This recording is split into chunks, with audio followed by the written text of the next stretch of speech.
MP live news में आपका स्वागत है और मैं हूं अजय सिंह सिसोदिया। श्याम रंग, चमकीली आंखें, मनमोहक मुस्कान के साथ अयोध्या में राम जी के बाल स्वरूप विराजमान हो चुके हैं। ऐसे में सबसे अहम सवाल ये उठ रहा है कि इस मूर्ति को बनाने के लिए काले पत्थर का प्रयोग ही क्यों किया गया।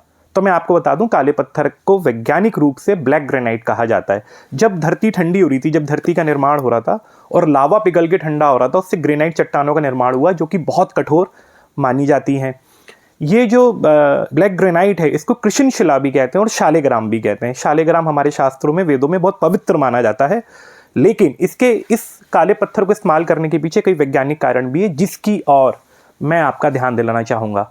सबसे प्रमुख वैज्ञानिक रिसर्च इस काले पत्थर के ऊपर या ब्लैक ग्रेनाइट के ऊपर की है बेंगलुरु के national institute of rock mechanism ने।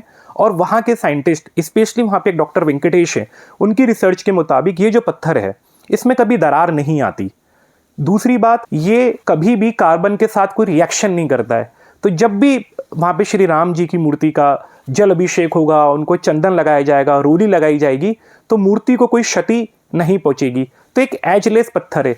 हम देख ही रहे हैं, बहुत समय से खबरों में चली रहा है कि इस मंदिर को इस हिसाब से बनाया गया है कि ये 1000 वर्ष तक अक्षुण्ण रहे। उसी हिसाब से इसमें रामलला की जो मूर्ति है, उसका पत्थर भी उसी हिसाब से ही चुना गया है।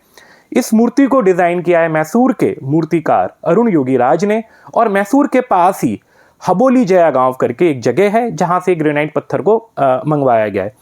एक बात गौरतलब है कि पृथ्वी का जो निर्माण है वैज्ञानिक रूप से लगभग 4.5 अरब वर्ष पहले हुआ, 4.5 अरब वर्ष। और इस पत्थर की जो आयु है ये लगभग 225 करोड़ है। मतलब इस पत्थर ने इस धरती की आधी उम्र इस पत्थर ने भी देखी है।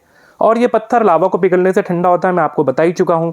मानव जाति जो मानव है, उसकी उत्पत्ति लगभग 14 मिलियन वर्ष पहले मानी जाती है, यानी कि लगभग 1,40,00,000 वर्ष पूर्व। लेकिन जो होमो सेपियंस प्रजाति है जिससे हम लोग बने हैं, उसकी उत्पत्ति महज 3 लाख वर्ष पहले हुई है।